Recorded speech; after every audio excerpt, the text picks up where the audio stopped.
Welcome to Healing Step to Wellness. I'm Dr. J, I'm May, your trusted guide to whole person health, one step and one bite at a at a time. time. All right. Today, we're honored to welcome a pioneer in functional medicine in podiatry, Dr. Robert Kornfeld. We're honored to welcome Dr. Kornfeld to our podcast. He has been at the forefront of integrating these systems biology and root cause medicine into foot and ankle care. We're excited to explore how functional medicine transforms podiatry and whole person healing. Right, exactly. I can't wait to have the conversation. I with Dr. Cornfield again because this is kind of a conversation that I know that will resonate with a lot of people. Kind of wonder, where have you been in the past couple of decades? This is the first time finally I heard somebody say the true health. So let's get that started. So, Dr. Kornfeld, welcome. Thank you very much. Nice to be here.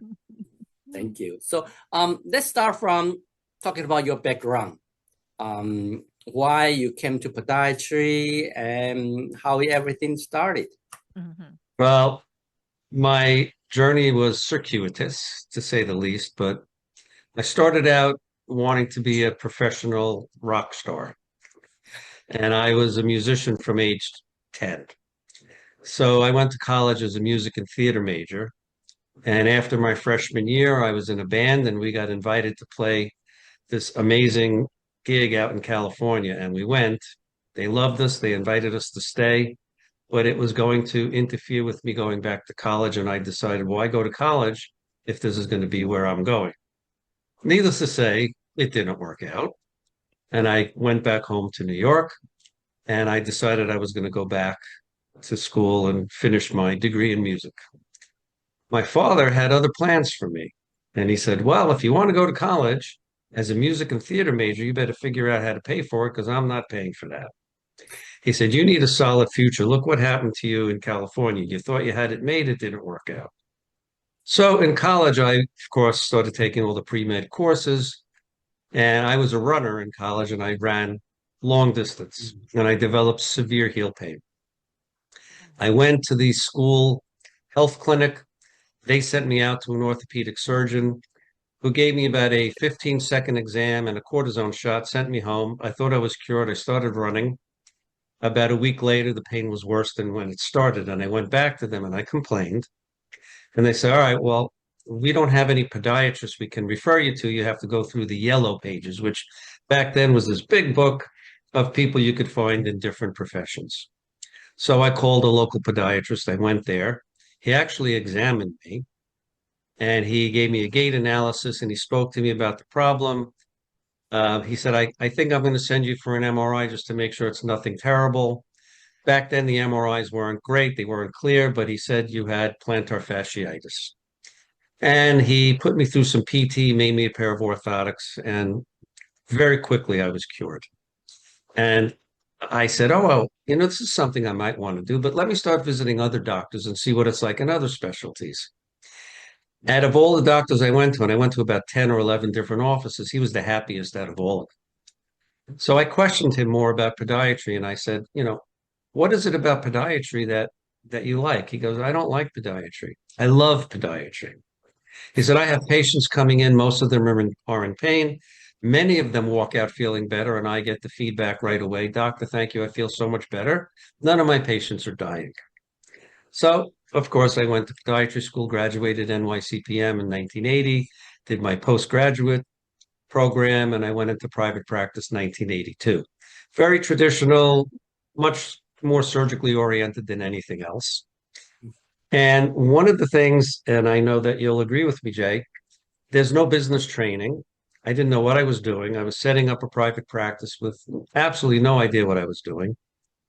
And back then, there was no such thing as managed care. So you really had to market your practice and put it out to the community, which I did. And within 3 years, I was up to 40 patients a day and I was overwhelmed and I was hiring people and I didn't know how to be a boss. I didn't know what I was doing. Insurance was much easier then, but you still had to bill insurance companies and you had to go through that process. And I started feeling sick. Something was wrong. I didn't know what was wrong. I was fatigued. I felt anxious. I couldn't eat. I couldn't digest. I wasn't sleeping. I was getting rashes. I really felt awful.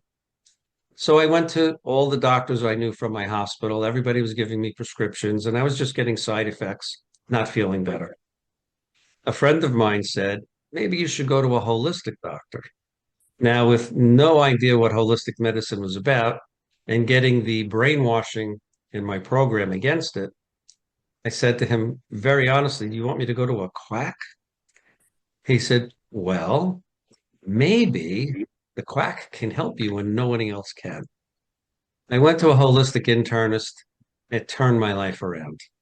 He zeroed in on the problem. He knew what was going on. He found all the shortfalls in my diet. He changed my diet.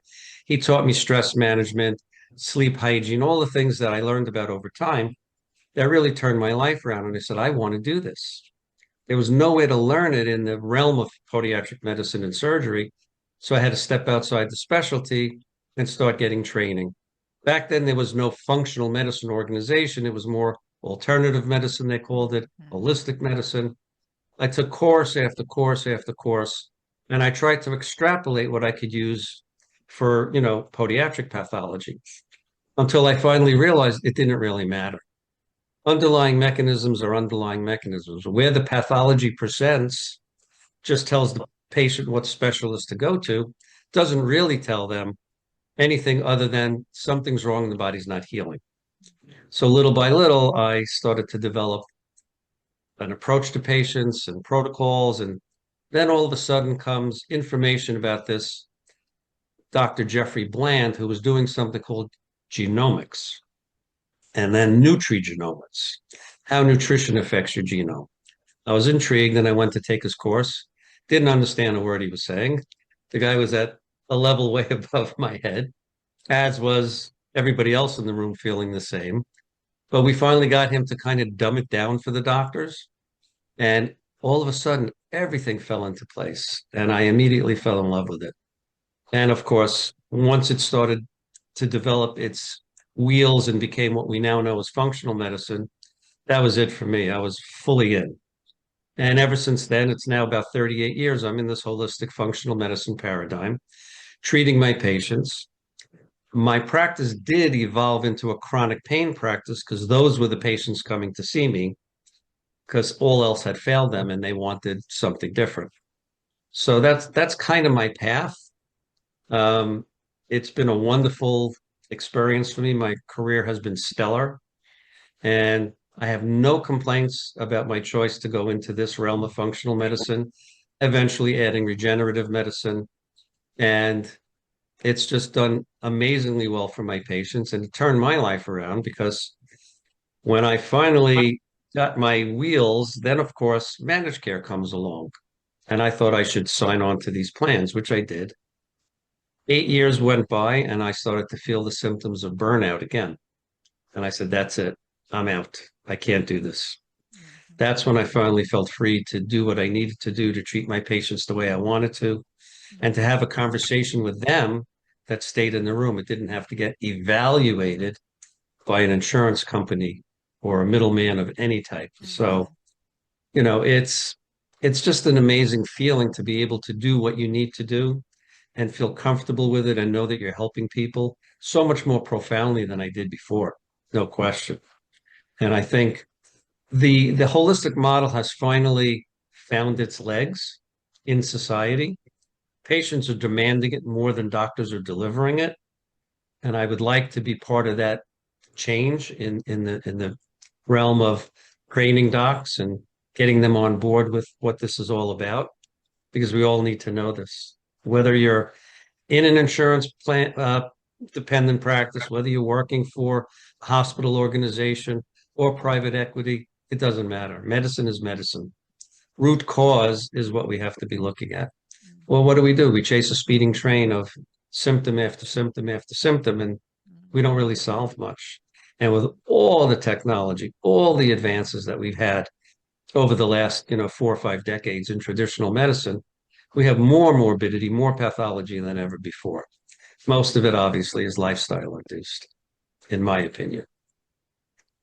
Yes. Right. Right on.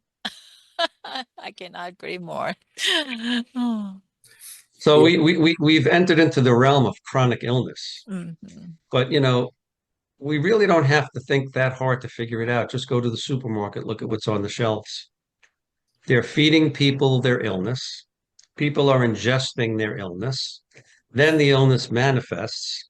They go to the doctor who makes a diagnosis and then comes up with a treatment. But every single patient that has a diagnosis doesn't respond the same way because everybody's unique epigenetically, genetically. We all have different issues that have to be addressed.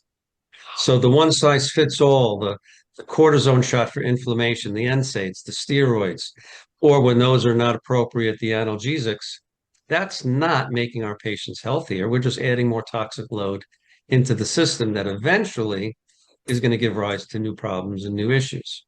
So when we look at the patient from a functional medicine perspective, it doesn't matter what their diagnosis is. Obviously, in my practice, it's all foot and ankle related. But my question is always the same. Now I know what you have. Now I need to know why. If we don't know why, if we don't understand what brought that patient into the office, why they crossed the morbidity threshold, we're just shooting darts at a dartboard with our eyes closed, right? So we need to really delve into the systems biology approach, which is looking for the burdens on the immune system that are making its 5 really important jobs very difficult, which is to repair injured cells, replace dead cells, detoxify the cells of the system, protect us from microbial infection, and to replenish what's used up.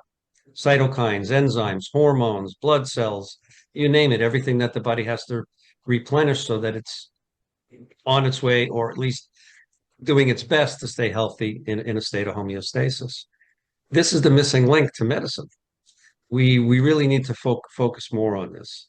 And I understand all the research going on right now is what they call evidence-based research, meaning you compare a treatment in the form of a single agent to a placebo. Mm. And the biggest criticism I get from doctors that don't understand functional medicine is they'll say to me, well, there's no evidence for what you're doing. There's no real studies. Well, here's what I'll say. The evidence-based model in functional medicine is through meta-analysis, not through a random controlled trial, because my protocols are not a single agent versus a placebo. We layer our protocols. I might have 8 things going on at the same time, dietary changes, certain types of supplements, stress management, exercise, meditation, whatever we're doing to right the wrongs of the system. And then we look at the outcome. But every patient with the same diagnosis might have a completely different protocol because they have different underlying mechanisms. So it fails that evidence-based model because we can't show them one thing works, whereas, many things do work.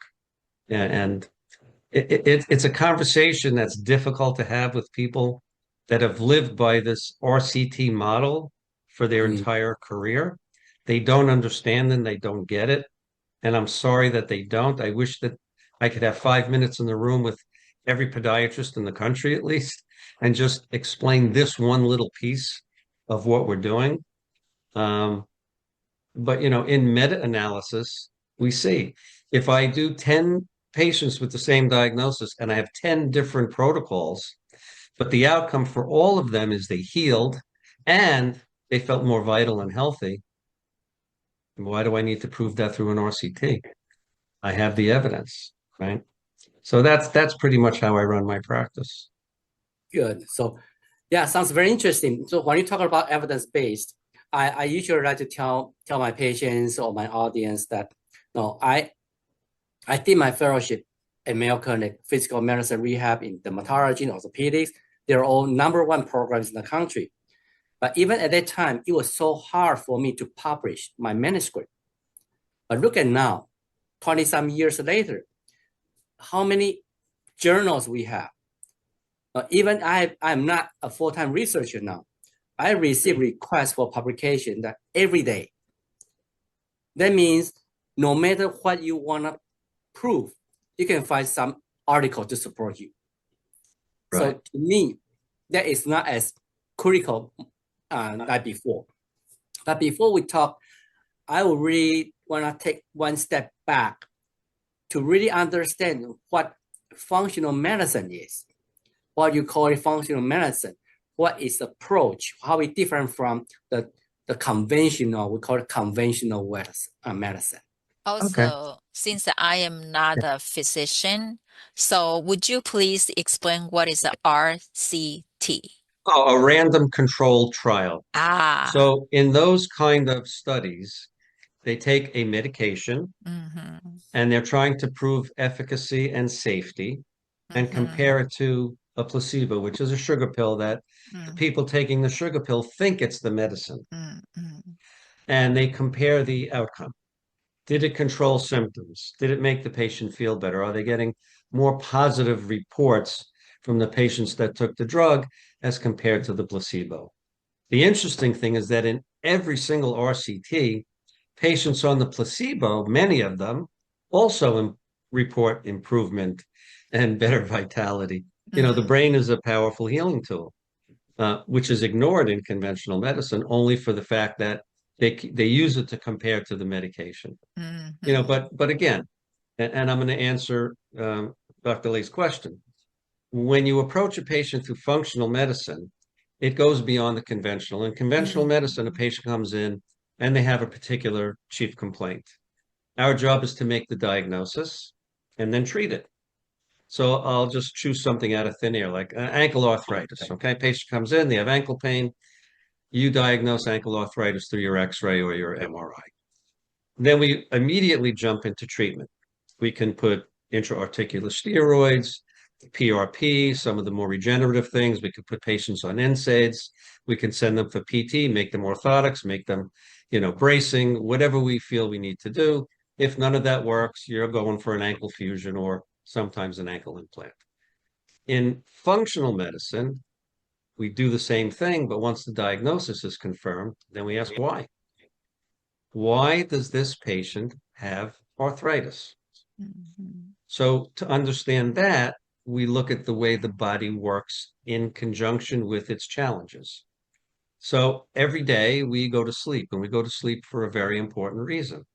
Those 5 jobs that I just named are what are basically done while we sleep.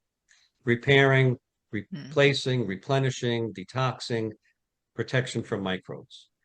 Sleep is a critically important part of it. Now, if that's not happening, and that comes under the umbrella pathway of what we call primary inflammation. It's not a painful pathway. We need it to survive. If the repair pathway is inefficient or the replacement pathway is inefficient, the body's not regenerating and not healing the way it should, your immune system knows this. Now it's going to realize trying to keep up with the injury here is not working. We're going to have to protect these injured cells.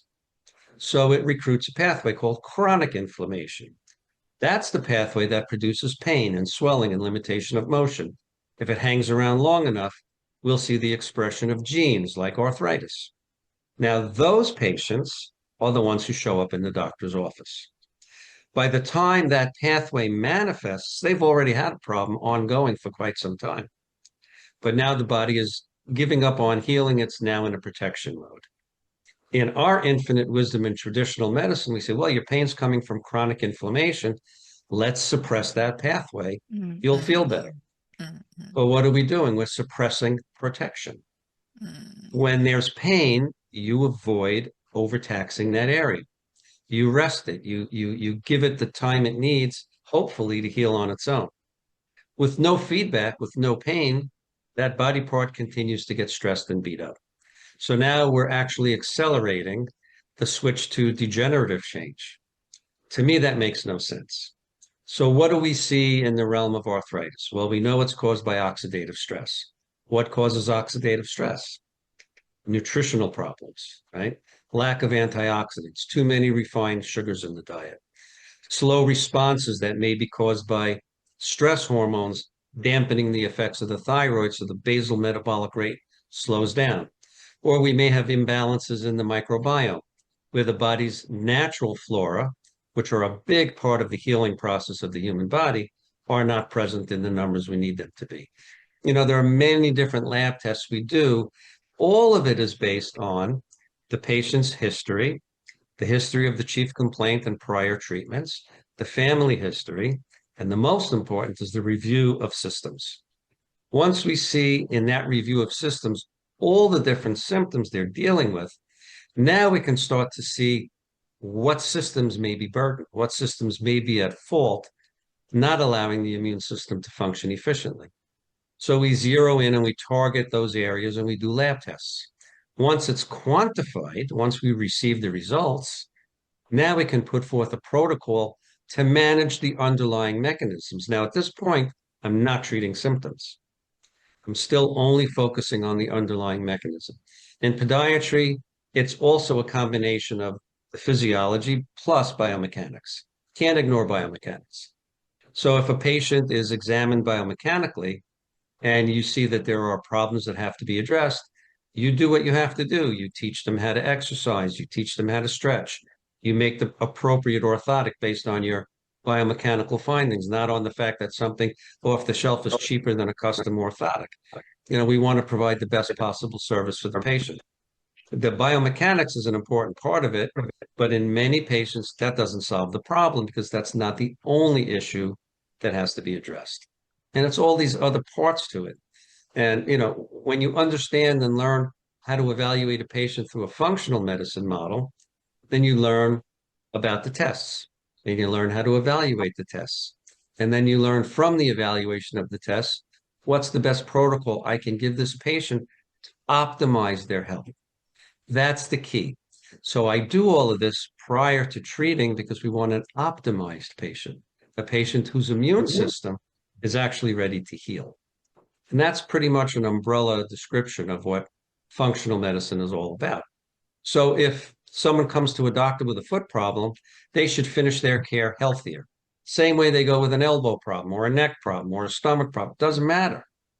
They should leave healthier than when they got there, not just symptom-free.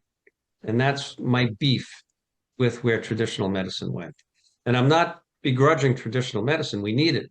We need medications. We need surgery. It's the over-reliance on it that I have a problem with. Oh, okay. Allow me to ask a couple questions. Wow. I think I get it with the whole picture, but I would like to have some questions kind of based on what you have explained, and then maybe deep dive a little bit or expand that for our lay audience like me. Okay. So you bring on one thing is oxidative stress, antioxidant. We heard about antioxidant very often, but this is, part of the deal that caused the body inflammation. Can you help us understand oxidative stress and how does it come from? Sure.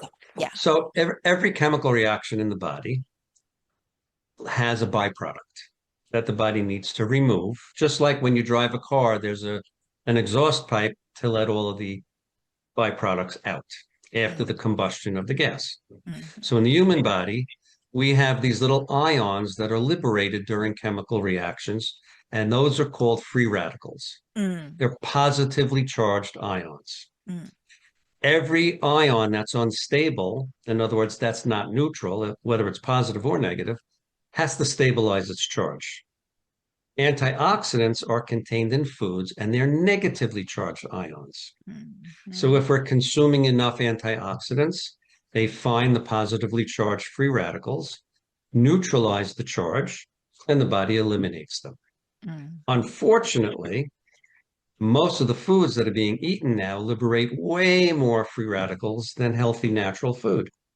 So if the body doesn't have power through antioxidants to get rid of all of these positively charged ions, those ions are going to start to try and stabilize their charge in other ways. And they will pick electrons off of our cells to stabilize their charge. Now we start to develop cellular instability because the cell membrane is now being picked apart and broken down. Once that happens, free radicals now have entree into the cell, and they can start doing damage to the nucleus and create changes in mitochondrial function. Little by little, we have inefficient cells that can't do the job that they're supposed to do.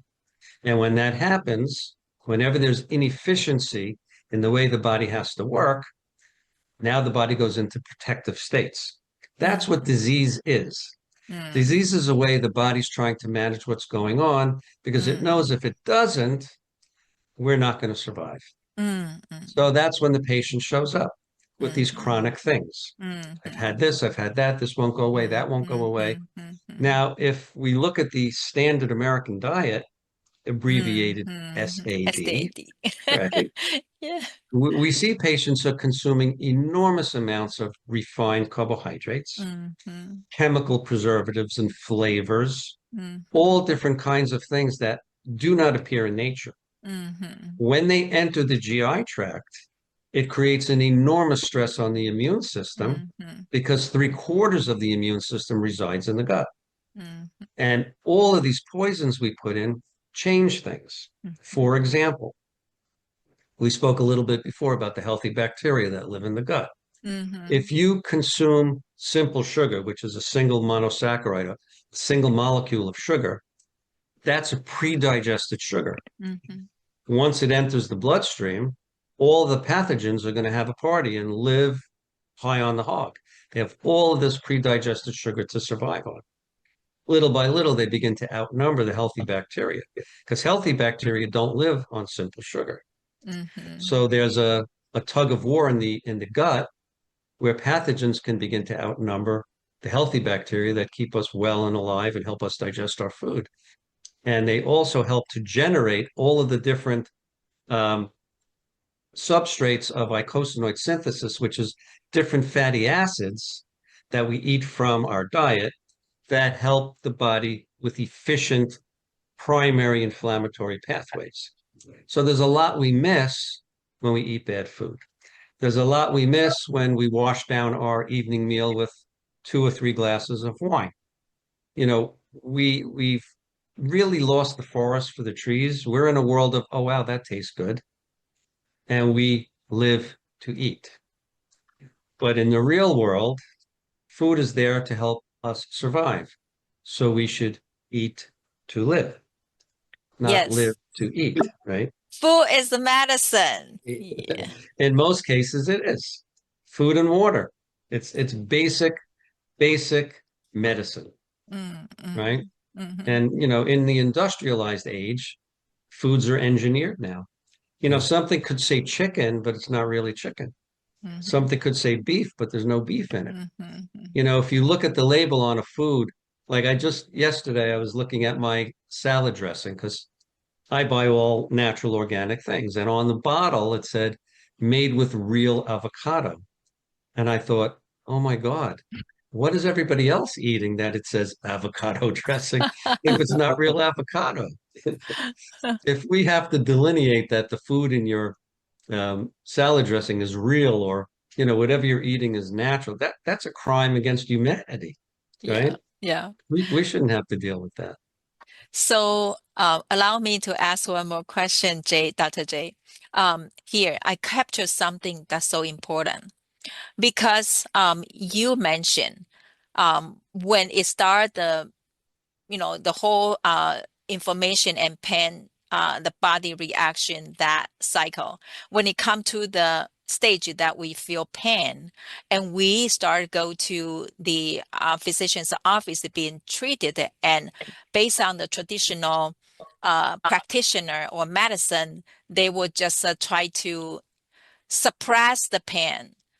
And so what you say is when your body feeling the pain, it's a way to give you a warning that something's wrong.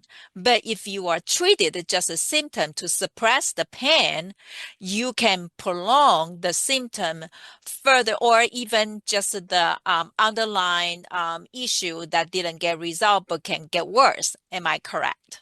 Yes, the best metaphor I can give for that is there's an out of control fire and they're only pouring water on the smoke. Yeah. You have to put out the fire. Thank you. Thank you. All right. So we want the audience who listen to this episode be mindful thinking about when you go to the doctor, are you being helped to treat the root cause or just being poured water, right, to mask that? All right. Thank you. I know that we have a lot more good questions to ask. And Dr. Kornfeld, I just feel like I'm sitting in a classroom that take the pre-med class right now. Well, it's more than pre-med. It's a graduate level, it's postgraduate I level. know, very detailed. All right. Okay. So, Dr. Kornfeld, you mentioned about ankle arthritis. What other foot and ankle problems are suitable to be treated with this functional medicine approach? All problems. All. The only thing you can't, I mean, functional medicine is not going to fix a chronic ingrown toenail or a bunion deformity. You know, those kind of things, we need traditional medicine. But, you know, skin problems, fungal infections, eczema, or inflammatory psoriasis, psoriatic arthritis, all the autoimmune conditions that affect the feet, degenerative things, torn tendons, split tears, full tears, interstitial tears, you know, neuromas, neuropathies, vascular disease, all of this, you know, the pedal manifestations of diabetes, all of this responds incredibly well to a functional medicine approach. So every single pain patient for sure, all of the patients coming in with, you know, tingling and numbness and hypersensitivity, all of those patients should be treated this way. You know, anybody that comes to me that says, I've been to 7 doctors already and I still have the same pain, I know nobody actually took the time to figure out what was wrong. Sometimes I'm amazed. I've had patients come in, they went to 5 different doctors and had 5 surgeries. None of them helped. And I would say, you know, the first surgeon was within his rights to do it. The second surgeon, maybe. But the third, fourth, and fifth should have said, what's going on here? This patient isn't healing. You know, maybe this isn't a good thing to do on a patient like this, and try to find out why. A lot of these patients are in deep states of adrenal stress and neurotransmitter imbalance. They run extremely high levels of epinephrine. They have microvascular spasm, and the doctor's operating on connective tissue, which is fed by microscopic blood vessels. So if there's no blood, there's no healing. So why would we entertain that as an option when the patient's likely not going to heal the second, the third time, the fourth time, or the fifth time? You know, the same thing with the drug approach. How many different prescriptions can we put this patient on, hoping that they're going to feel better and give us positive feedback? But it's not about what the doctor hears about what his treatment is. It's how the patient feels. And if we can get them back their lives, if we can create a more vital life where they have more energy and they can actually live the life that they want to live, that's what I call successful medicine. That's patient oriented. You know, I don't really care in the beginning stages of treatment when my patients keep complaining to me that they still have pain because I haven't treated their symptoms yet. But they understand why I take this approach. So I don't jump right into the symptom treatment. I explain to them first. We're going to look at the reasons why. We're going to manage them. We're going to get your immune system ready to heal. And then we're going to come with the treatments that will heal. In my office, it is mostly regenerative medicine injections, different types of nutritional supplements, sometimes herbal supplements, definitely diet, all of these things that build patients' capacity to heal. Then once we come with the treatment approach and they're done because they're no longer in pain and the body's back to, you know, normal function, they'll also report, you know, my headaches are gone. I don't have gas and bloating after I eat. I'm sleeping better. I'm not so anxious. That's the feedback that I want to hear. You know, not just, oh, my Achilles tendon doesn't hurt today after the cortisone shot, because I don't know when it's going to come back, right?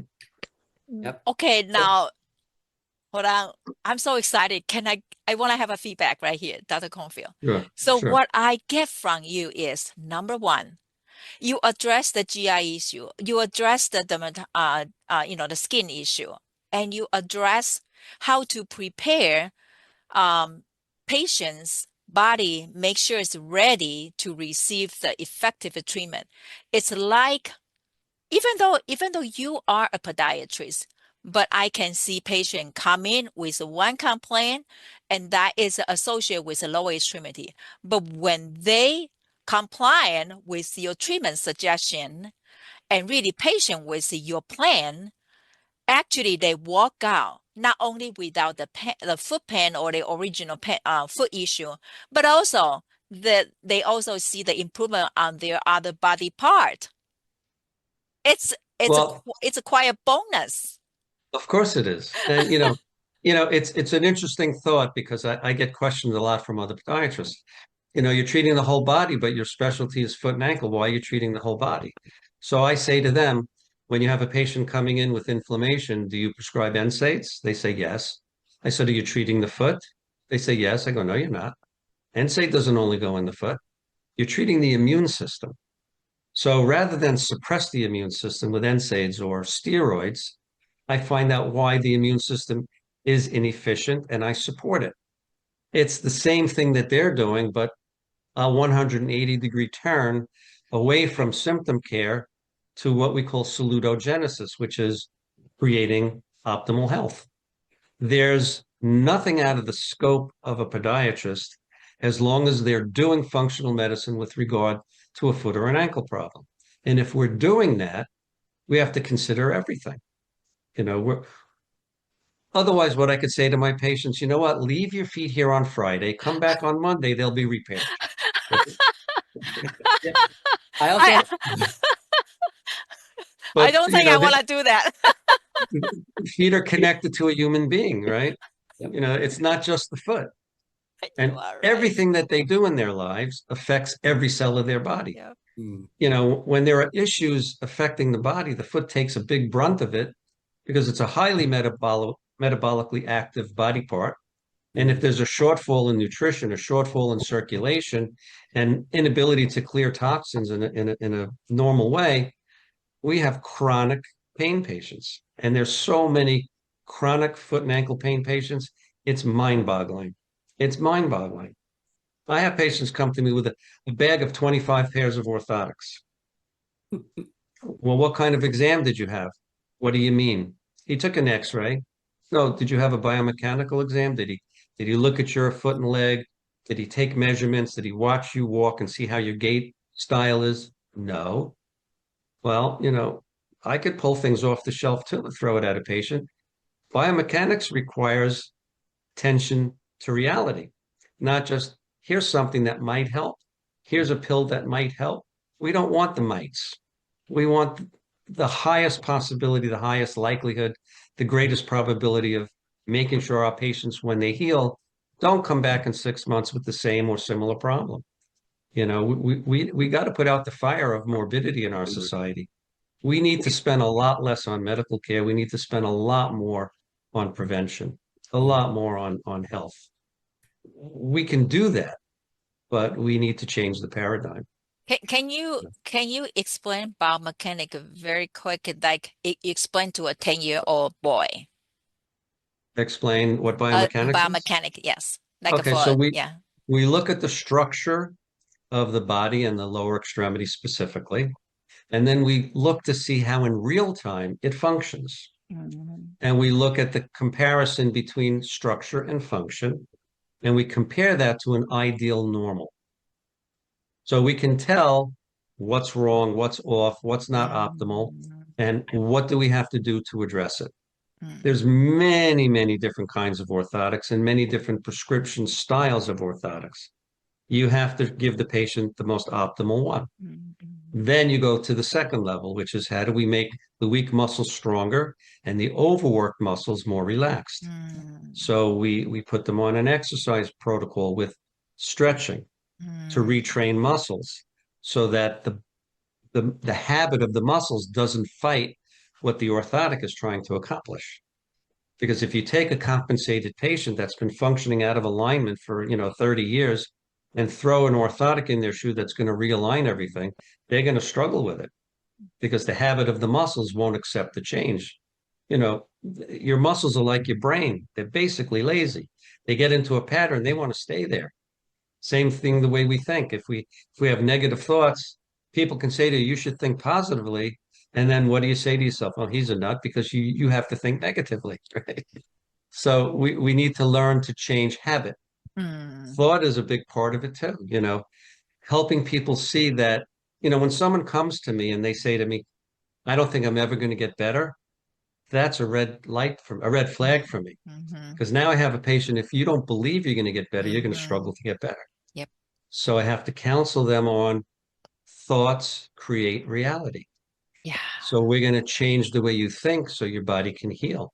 Because if your brain and your body are not aligned, it's going to be difficult. So this is also part of functional medicine. It's addressing all the aspects of their pathology so we can create the best optimal health. And everyone who comes into a doctor's office, no matter what specialty, has a long story to tell. They have all kinds of experiences that they've been through. Many of them have been traumatized. Many of them have been abused, not just by, strangers and family, but by the medical field as well, because they've had unnecessary therapies, unnecessary medications, and it's the revolving door of medication. So, I try my best to address as much as I possibly can, which is why once I left the system and I had time to sit with a patient and find out answers to questions that I needed to know without rushing, everything went well. Everything went better. And patients usually withhold certain information because they don't think you need to know it. Because what does their foot have to do with anything else? But I attach the body to the foot, and they understand because Wow. we're a unit. We're not Yep. separate body parts. Love it. Love it. Yeah.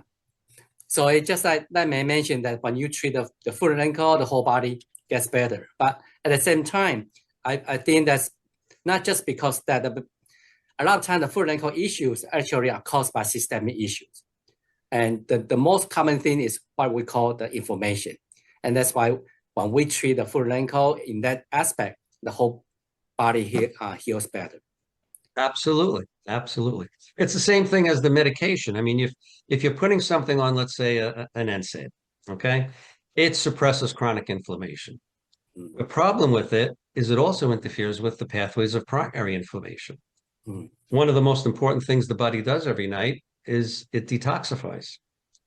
You take NSAIDs for a long period of time, what you're doing is interfering with repair.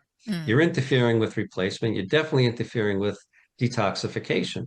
Now you got to go every few months to get your liver analyzed to make sure you're not getting too toxic. Why would I treat someone who's suffering in chronic pain and put their liver in stress and put the rest of the body in less ability to detoxify and get rid of the things that create illness in the first place? So I'm not saying I never use them. If someone comes in with a severe gout attack and they can't even let the sheets touch their foot, I will treat the symptoms, but I'm eventually going to address the cause. Most of my patients are not in that kind of dire pain where they can't put their foot down and can't let anything touch it. But, that's the beauty of using both paradigms. You get to pick and choose what works best in the given situation. So I'm not saying I discount traditional medicine, because I don't, but I do my best not to make that the standalone treatment.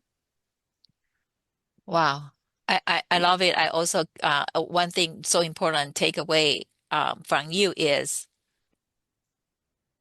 we have to be mindful not to have, or even providers, as you think about the way that the medication used to treat patient is truly treated or actually interfere the body's ability to recover, or the detoxification. When you use the word detoxification, my goodness, it's really hard for average people or most of the people to think about. I just come in for my foot.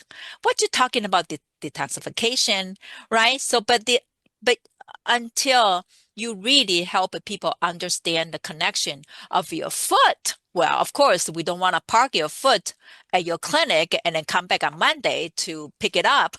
And how that truly connected to what you put in your body, your thought, and to help you heal faster or, on the right track. That is wow, that is quite a valuable statement and a concept. We all should keep that in mind. Every cell of the human body must detoxify or it dies. So the foot is especially prone to this because it's the furthest from the heart. It gets the lowest rate of perfusion of any other body part, and it requires a lot more than it gets because it's working all day long. We're walking constantly, right? We run. So if the body's detoxification pathways are inefficient, we have a double whammy on the foot, right?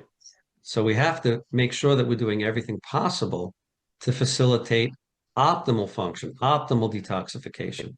The body should be able to access what it needs out of its own stem cells, but as we get older, they diminish. Stem cells are what provide the signaling processes to our DNA to create new cells.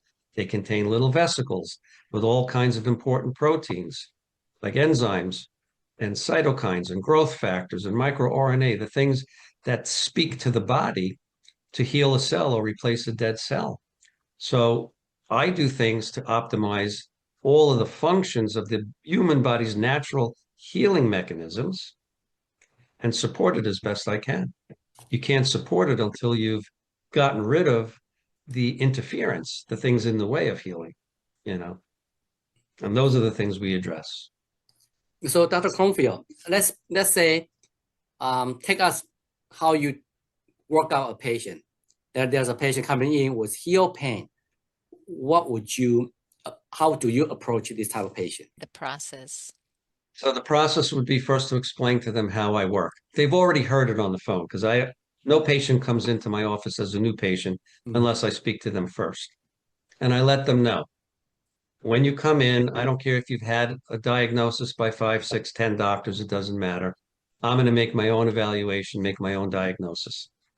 But beyond your diagnosis, I'm going to speak to you about why I think you have the problem you have. So what I'm going to do first is start with examining your foot and legs. I'm going to do what we call a biomechanical evaluation of structure and function. Then we're going to review your history, your medical history, your family history, the review of systems. And I'm going to talk to you about the things that I see on top of the biomechanics that may be causing the burdens on your immune system. So we can finally get to the point where the things that are plaguing your body are no longer plaguing your body. So we're going to be here for at least an hour, could be more. I hope you'll be patient with me because I'm going to be as thorough as possible, but there'll be plenty of time for questions. And I will speak to you about my findings and I will tell you exactly what I think. I will give you a plan. And don't worry about memorizing what I'm telling you, because in a few days, you're going to get an email with a summary of everything I spoke to you about at this visit. And I'll ask them, do you have any questions at this point? And they'll say, no, I understand. I'll say, okay, I want to start now by just sitting here and listening. I want you to tell me all the things you think I need to know about what brought you here in the first place. And then I get their history.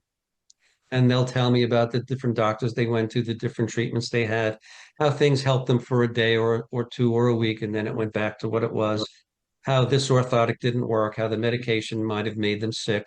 I hear all of that. And then I go into my evaluation of their biomechanics. We go through that. I'll speak to them about my findings as soon as I'm done. So they understand from a biomechanical point of view what I think needs to be done. Then we start going through their medical history and review of systems. I ask them questions about anything they checked off. I get more specific information. And then I'll tell them the things I see here are telling me that this particular system or that particular system or a combination of systems may be functioning abnormally or inefficiently. I want to do some lab work so I can quantify my suspicion so I have something to go on moving forward. Do you understand what I'm saying? Most of them say yes, some say no, and I'll repeat it in a different way, but I want them to understand why we go there. Then once we set up the protocol and the lab work, they are now given entree to more questions. The whole time I'm there, I'm not in a computer, I'm not writing anything, I'm just listening to the whole thing. I've taught myself to take in the entire encounter. When they leave, I have my voice activated app on my cell phone. I dictate the entire thing. That's what eventually gets transcribed into my office notes that get uploaded on a server. I don't waste my time with my head in the computer because I'm not worried about coding and billing. I don't deal with insurance companies. I'm focused on the patient, not on what I have to code, what I have to bill, what's the insurance company going to say about this, that, or the other thing. It's not about, claiming my reimbursement for the time I'm putting in. It's what do I need to do to help this person? I know what I'm getting paid because I already told them what it costs before they come in. So, money's off the table. I'm not focused on that. And, the beauty of this kind of a treatment model is that it's all about you and the patient. It's that bond that gets created when you have the time and you can listen and it builds trust and the patient becomes way more compliant when they feel comfortable and they understand what's going on. Most of my patients have no idea what was going on in the other offices, except, oh, I got a shot. Why'd you get a shot? I'm not really sure. He didn't tell me. He just said, I'm going to give you a shot. People need to know. They have a right to know. It's their bodies. So we need to do a better job of explaining what's happening. When they leave the office, they might be overwhelmed, and many of them are because they never heard anything like this before. That's why I always follow up with a written summary. And from that email, they're invited to ask more questions. And many of them do, most of them don't. They really get it, they understand. So that's pretty much the flow of an initial evaluation. Yeah, and that's the same reason how much time you put in there, and that's the same reason our functional medicine doesn't accept insurance. Because just like you say, you sign a contract with the insurance company. They detect how much money they're going to pay you. For the time you put on there, what you receive from insurance is not even to pay for your own time, not to mention the rest. Right. I would go out of business very quickly if I worked in this model and tried to accept insurance. And I would only have problems with what they cover. Most of what I do, they won't even cover. So, it's a battle either way. I don't have any battles. I don't fight with insurance companies ever because they're not in the room and they're never going to be part of the relationship. So we don't have that in our office. It's just me and the patient and the relationship I build with them so I can help them.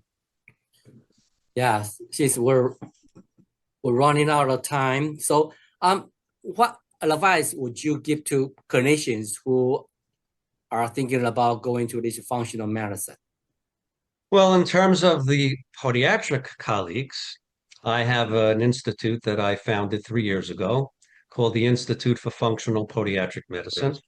It's a institute where I created an 8-module, 29-video course that teaches functional medicine, regenerative medicine, and it has a whole module on how to create a successful direct pay practice.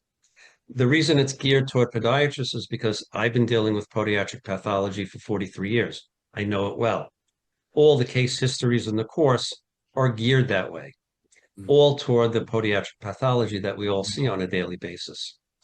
There's other organizations that can teach, the Institute for Functional Medicine. But in my course, it's a hand-holding course. So while you take the course and you do it at your own pace, because it's online, you access it whenever you want, you're entitled to unlimited email questions the entire time you're taking the course. I'll answer one question a day, 20 questions a day, it doesn't matter. I invite questions because I'm a wealth of knowledge. I know it. I've been doing this for a really long time. And people who complete my course, I want them to be well-trained and I want them to understand everything. There's always going to be questions that come up. And, I encourage the questions to come forward so that we make sure that there's absolutely nothing that they're confused about. Beyond that, I work on every course participation with 2 case histories to help them hone their functional medicine skills. And that's personally done with me. Then they get at the end a free coaching session where it's just the 2 of us.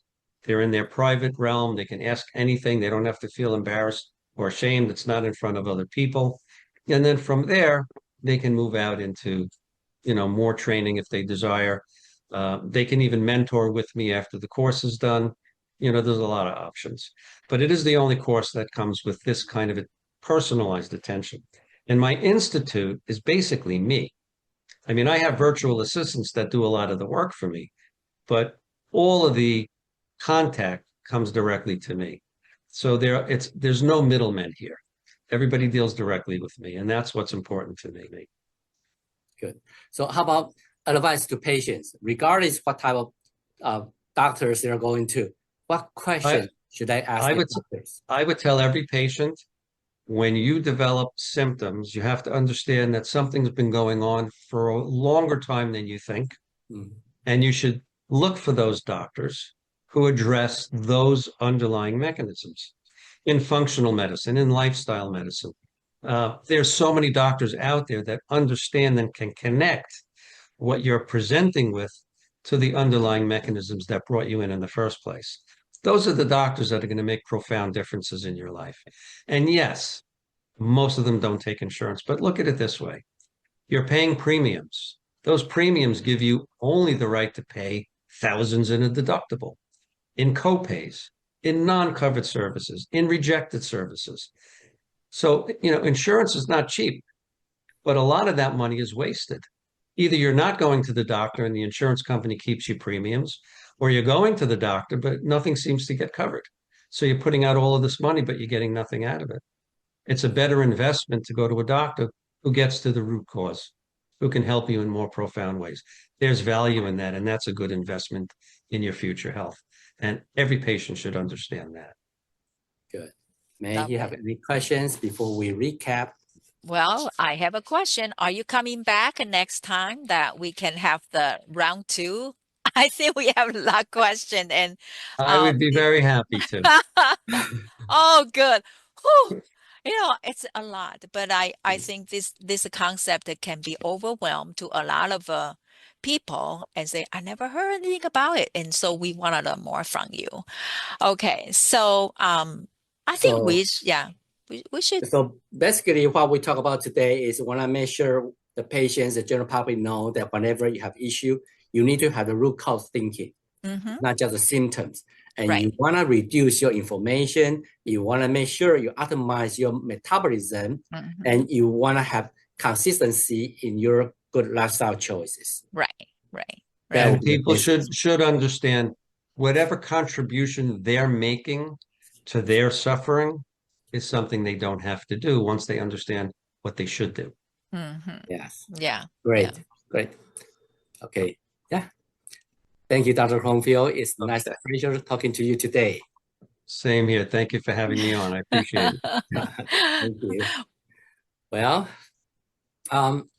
thank you for joining us. Thank you for joining us on Healing Step to Wellness. I'm Dr. J. I'm May. Guiding you toward whole person health, one step and one bite at a time. We'll see you next time. Thank you so much. Yeah.